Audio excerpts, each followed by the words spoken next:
Hello everyone, welcome to the Coding Gyan channel. आज के इस लेक्चर में हम एरे की कुछ बेसिक इंटरेस्टिंग प्रॉब्लम्स को एनिमेशन की हेल्प से सोल्व करेंगे।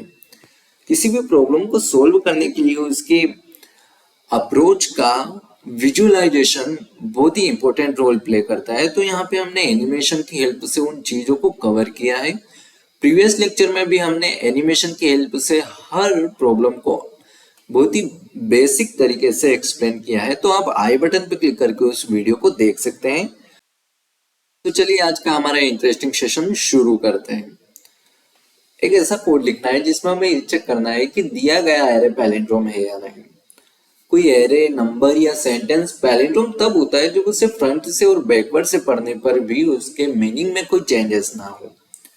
इसे हम दो मेथड से सॉल्व कर सकते हैं। एक मेथड तो ये हो सकती है कि हम दिए गए एरे को रिवर्स कर लें और दोनों एरे के सेम इंडेक्स पे रखी हुई वैल्यू को चेक कर लें। अगर वो वैल्यू किसी भी इंडेक्स पे डिफरेंट है तो वो एरे पैलिंड्रोम नहीं हो सकता है। यहाँ पे हम बात करेंगे सेकेंड अप्रोच की, जिसमें हम दो वेरिएबल्स की हेल्प लेंगे। इन वेरिएबल्स को एरे पे मूव करने के लिए हम व्हाइल लूप का यूज करेंगे। इसे फॉर लूप की हेल्प से भी इंप्लीमेंट किया जा सकता है, पर व्हाइल लूप की हेल्प से हम आसानी से इसे इंप्लीमेंट कर सकते हैं, इसलिए यहाँ पे हम व्हाइल लूप का यूज करेंगे। एग्जाम्पल के लिए हमने यहाँ पे एक एरे लिया है, तो इसके फर्स्ट इंडेक्स यानी 0th इंडेक्स पे एक वेरिएबल आई को रखेंगे और लास्ट इंडेक्स पे एक वेरिएबल जे को रखेंगे। अब इन दोनों इंडेक्सेस पे रखी हुई वैल्यू को चेक करेंगे। अगर दोनों वैल्यू सेम है तो आई को 1 से इंक्रीज और जे को 1 से डिक्रीज करेंगे। फिर से हम चेक करेंगे कि इन दोनों इंडेक्स पे रखी हुई वैल्यू सेम है। अगर वैल्यू सेम है तो आई को इंक्रीज और जे को डिक्रीज करेंगे, अदरवाइज हम वहीं पे मैसेज शो कर देंगे कि हमारा एरे पैलिंड्रोम नहीं है और एरे फॉर लूप को ब्रेक कर देंगे। ये प्रोसीजर हमारी तब तक चलाएंगे जब तक हमारा आई जे से छोटा है।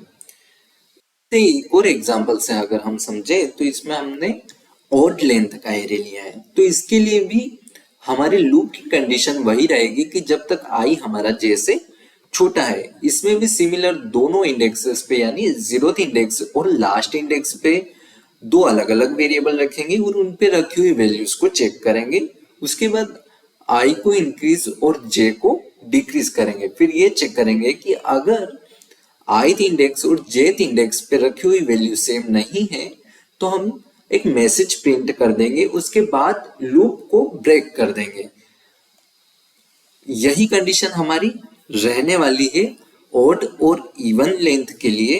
तो चलिए अब हम इसे इंप्लीमेंट करते हैं। यहाँ पे n साइज का एक एरे क्रिएट किया है और फॉर लूप की हेल्प से एरे के सभी इंडेक्स पे यूजर इनपुट लिया है। अप्रोच के अकॉर्डिंग दो वेरिएबल्स लेंगे। एक वेरिएबल आई रहेगा जिसे हम एरे के 0th इंडेक्स पे रखना चाहेंगे और एक वेरिएबल जे रहेगा जिसे हम अभी के लिए एरे के n-1 इंडेक्स पे रखेंगे। व्हाइल लूप जब तक i is less then j है तब तक हमारा चलेगा और यहाँ पे एक ही कंडीशन हम ये चेक कर लेंगे कि इफ एरे के i इंडेक्स पे रखी हुई वैल्यू और एरे के jth इंडेक्स पे रखी हुई वैल्यू अगर सेम नहीं है, इसका मतलब है हमारा एरे पैलिंड्रोम नहीं है। तो हम यहाँ पे मैसेज प्रिंट कर देंगे नॉट पैलिंड्रोम और लूप को ब्रेक कर देंगे। अदरवाइज आई को और जे को इंक्रीज और डिक्रीज करेंगे, जे माइनस माइनस। ये तो हो गई हमारे नॉट पैलिंड्रोम के केस की बात। अगर हमारा एरे पैलिंड्रोम होगा तो उस केस में आई और जे की वैल्यू या आई और जे सेम इंडेक्स पे होंगे, तो हम यहाँ पे प्रिंट कर देंगे cout array is palindrome. Code complete हो चुका है, हम इसे रन करते हैं। एरे की साइज अभी के लिए हम 5 रख रहे हैं और एलिमेंट 12, 23 और 12 रख रहे हैं। तो एरे इज पैलिंड्रोम यानी हमारा कोड बिल्कुल प्रॉपर तरीके से वर्क कर रहा है। हम बढ़ते हैं अपने नेक्स्ट क्वेश्चन की ओर। किसी एरे के डुप्लीकेट एलिमेंट को फाइंड करना है और उन्हें प्रिंट करना है। तो मान लीजिए हम इसके लिए एक एग्जांपल लेते हैं और इसमें जीरोथ इंडेक्स पे रखी हुई 12 वैल्यू को फाइंड करना है। तो इसके लिए हम दो वेरिएबल्स की हेल्प लेंगे। एक वेरिएबल जीरोथ इंडेक्स पे रहेगा और एक वेरिएबल जीरोथ इंडेक्स पे रखी हुई वैल्यू के लिए पूरे एरे करेगा और फाइंड करेगा कि क्या कोई वैल्यू जीरोथ इंडेक्स पे रखी हुई वैल्यू के इक्वल है। अगर ऐसा होता है तो डुप्लीकेट का मैसेज प्रिंट करेंगे और उस वैल्यू को प्रिंट करेंगे। नेक्स्ट टर्म में अब मान लीजिए हमें 65 के लिए डुप्लीकेट वैल्यू सर्च करनी है, तो हम आई को इंक्रीज करेंगे और फिर से जे वेरिएबल को आई प्लस वन इंडेक्स से लेकर पूरे एरे में ट्रेवर्स कराएंगे और जब ith इंडेक्स पे रखी हुई वैल्यू हमें कहीं मिल जाती है तो हम डुप्लीकेट का मैसेज प्रिंट कराएंगे और उस वैल्यू को प्रिंट करेंगे। तो इस प्रोसेस को हम कंटिन्यू रखेंगे जब तक हमारा ith वेरिएबल यहाँ तक ना जाए, यानी साइज -2 तक वाले इंडेक्स तक ना पहुंच जाए। तो चलिए अब हम इसे इंप्लीमेंट करते हैं। एन साइज का एक एरे क्रिएट किया है और फॉर लूप की हेल्प से एरे के सभी इंडेक्स पे यूजर इनपुट लिया है।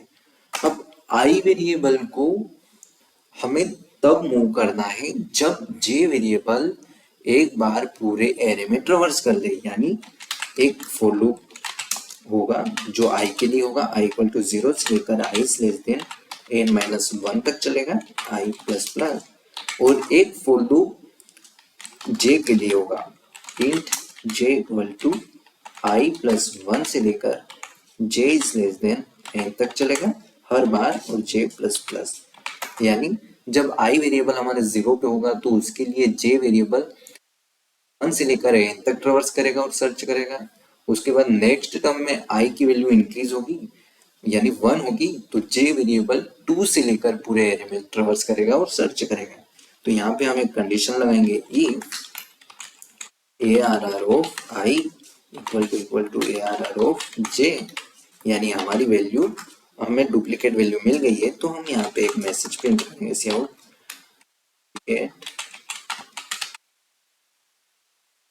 वैल्यू इज ARR ऑफ आई। तो नेक्स्ट के लिए लाइन के लिए एक लाइन ब्रेक लगाएंगे। तो इस टाइप से हम डुप्लीकेट वैल्यूज को प्रिंट कर पाएंगे। अब हम इसे रन करते हैं।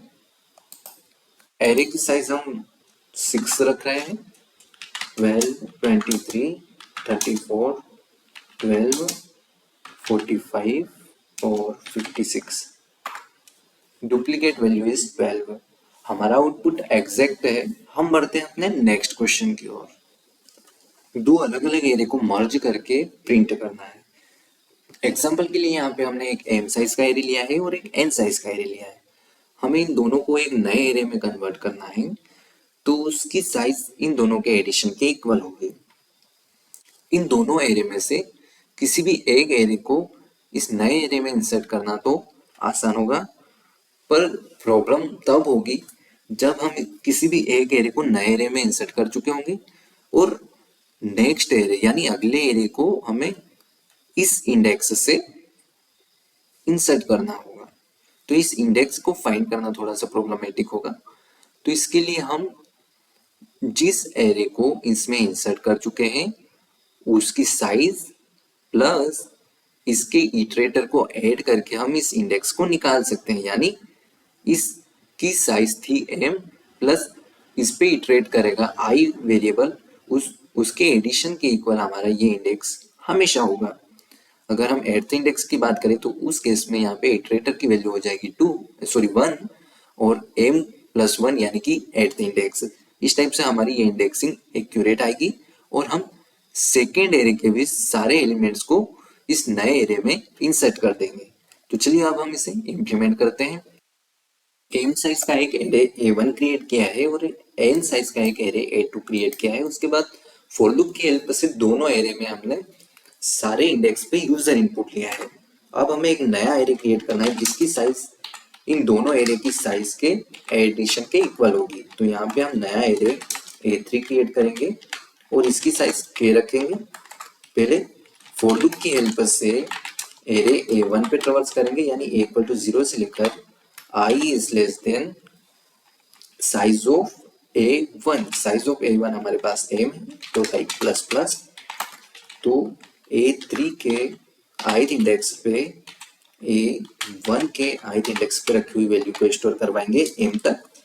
उसके बाद हमने A3 में A1 के सारे एलिमेंट्स को स्टोर कर दिया है। अब हमें A3 एरे के बचे हुए इंडेक्सेस पे A2 एरे के सभी एलिमेंट्स को प्रिंट करना है। इसके लिए हम A2 एरे पे ट्रेवर्स करेंगे i इक्वल